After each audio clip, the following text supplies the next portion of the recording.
Processus électoral. Le représentant spécial du secrétaire général des Nations Unies dans la région de Grand Lac a échangé avec le vice-ministre, ministre en charge des Affaires étrangères et intégration régionale. Ensemble, ils ont discuté du respect intégral de l'accord de la Saint-Sylvestre, mais aussi du climat politique à l'aube du 23 décembre prochain.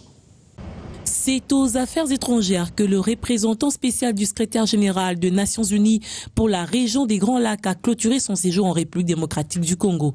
Après une ronde auprès des différents acteurs politiques, Saïdjinit a jugé opportun de rendre compte au vice-premier ministre, ministre des Affaires étrangères, Léonard Shokitundu, sur ses consultations, mais aussi passer en revue les processus électoraux et la mise en œuvre de l'accord du 31 décembre. Des grandes avancées ont été faites, il y a encore quelques défis évidemment. Et nous avons encouragé les parties prenantes, en particulier celles qui sont en charge de l'organisation des élections, à poursuivre les efforts conformément aux lois de la République et à l'accord cadre et à l'accord du 31 décembre. Je reviens toujours à l'accord cadre d'Addis Abeba, à l'accord du 31 décembre. Nous encourageons les États, toutes les parties prenantes à y aller de façon résolue et à créer toutes les conditions qui sont prévues pour aller vers des élections apaisées qui vont projeter le pays vers une ère nouvelle.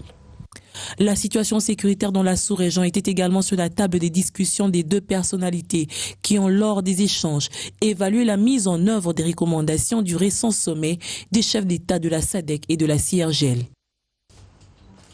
À la veille, Léonard Shokitundu avait échangé avec le vice-ministre russe des Affaires étrangères. Le renforcement de la coopération entre Kinshasa et Moscou ont été évoqués lors de ces discussions. Les deux pays se sont convenus de renforcer le partenariat stratégique dans le but d'intensifier les relations diplomatiques. Nous ne faisons que renforcer notre interaction, une coopération politique, et nous faisons le nécessaire pour augmenter le commerce bilatéral et la formation des cadres congolais. Donc beaucoup de domaines dans lesquels nous sommes prêts à coopérer ensemble. Nous avons de belles perspectives devant nous. Très important pour le développement socio-économique du pays, et ce qui crée aussi de bonnes bases pour l'élargissement des relations avec des amis comme la Russie.